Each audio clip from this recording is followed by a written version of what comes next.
Ngerti? Jadi kita mesti membagi bahwa ada perbuatan perlu penjelasan bahwa ditinggalkan itu tak boleh, ada satu tak perlu penjelasan bahwa ditinggalkan itu boleh.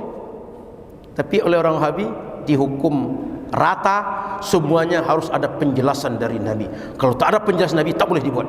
Kalau ada penjelasan Nabi boleh kita buat. Apa kata beliau? Bahwa Nabi itu meninggalkan sebuah perbuatan itu ada dua kemungkinan. Ada sebab bahwa Nabi memang sengaja meninggalkan sehingga beliau jelaskan ini tinggalkan, jangan dibuat. Yang kedua, memang tak ada sebab, tak ada keperluan untuk menjelaskan ini ditinggalkan. Ngerti?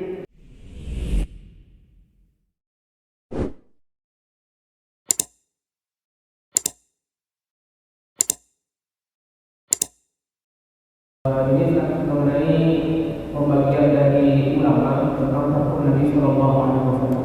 Dan ini ada kaitannya dengan mungkin propaganda yang selama ini selalu digaungkan oleh saudara-saudara kita.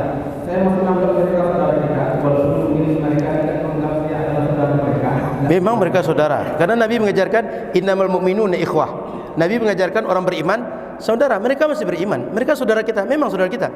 Jadi saya keras-keras ini bukan menganggap mereka tak saudara, mereka saudara saya, saudara kita mereka. Jadi kita semua anggap mereka saudara. Cuma saudara jahat. Alhamdulillah kita menganggap mereka saudara kita, walaupun mungkin mereka menganggap saudara.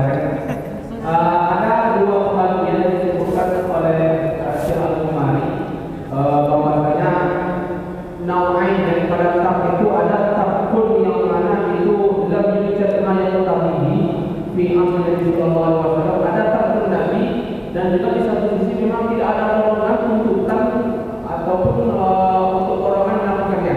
Namun ada juga takun yang lain yang kedua, yaitu takun Nabi sallallahu alaihi wasallam ma'awudin atau difi'ati, yaitu meninggalkan tapi sebenarnya ada potensi untuk melakukannya atau sebenarnya ada dorongan untuk melakukannya.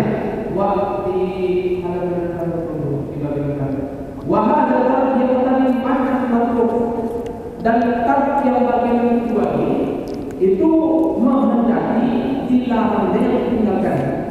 Nah, yang sekarang ini tahun dulu propaganda mereka itu kan selalu yang kami dengar seperti ihya lil Sya'ban atau menunjukkan Maulid Nabi sallallahu alaihi wasallam atau hal-hal yang mereka anggap bid'ah itulah, itu mereka selalu memasukkan perbuatan ini ke dalam sesuatu takun Nabi ma'awujudin muqtadha li.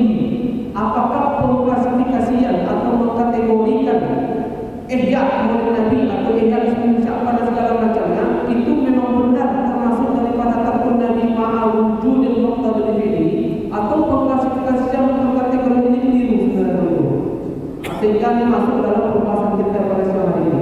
Mungkin sekian. Baik, terima kasih abang. Sedikit saya bertanya, yang abang pegang buku sama dengan kami? Soalnya tebal buku abang.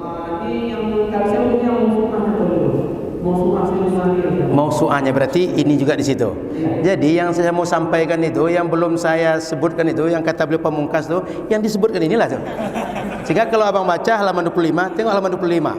Paling ujung, wa hadhihi faidah la tujadu illa fi hadhihi risalah walhamdulillah. Yang akan saya sebutkan tadi itu, yang saya bilang belum saya sampaikan tu, dibacakan beliau tadi itu. Itu. Jadi abang kakak yang dirahmati Allah Subhanahu wa taala, beliau pengarang kitab ini menyebut bahwa yang saya jelaskan ini tak ada di kitab lain. Di kitab usul fikih, kitab manapun tak ada. Cuma saya menjelaskan ini, kata beliau. Apa kata beliau? Bahwa Nabi itu meninggalkan sebuah perbuatan itu ada dua kemungkinan. Ada sebab bahwa Nabi memang sengaja meninggalkan sehingga beliau jelaskan ini tinggalkan, jangan dibuat. Yang kedua, memang tak ada sebab, tak ada keperluan untuk menjelaskan ini ditinggalkan.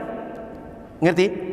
Jadi ada perbuatan, dia itu tak ada keperluan untuk dijelaskan ini jangan dibuat, sehingga kalian jangan buat perbuatan seperti ini. Ini satu, bahwa ada perbuatan tidak ada kepentingan Nabi untuk menjelaskan, atau Nabi tidak perlu untuk menjelaskan itu. Artinya mau dibuat orang atau tidak, Nabi tidak memikirkan itu. Pokoknya Nabi tak menjelaskan jika suatu saat ada orang membuat sebuah pekerjaan yang Nabi tak membuat itu. Ada yang kedua, perbuatan ini kalau dibuat orang nanti dia bisa haram, dia bisa bercanggah dengan agama, dia bisa mudarat untuk agama. Maka oleh Nabi dijelaskan itu jangan dibuat. Sementara perbuatan yang tak perlu untuk dijelaskan oleh Nabi memang tak dijelaskan, biarkan saja. Faham maksud saya? Ada yang tak dibuat Nabi itu, satu butuh penjelasan bahawa itu tak boleh dibuat, yang satu tak butuh penjelasan. Pembahasan yang selama ini terjadi itu pembahasan yang tak butuh penjelasan, tapi digiring oleh mereka yang tak butuh penjelasan itu sama dengan yang butuh penjelasan, sehingga digiringlah bahwa Nabi dulu ketika Idul Fitri orang mau azan tak dibolehkan Nabi, sehingga kata Nabi cukup as-salatu khair, as-salatu jami'ah.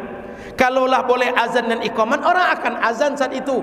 Buktinya tak memperbolehkan, karena tak boleh melakukan azan dan iqamat saat Idul Fitri waktu itu.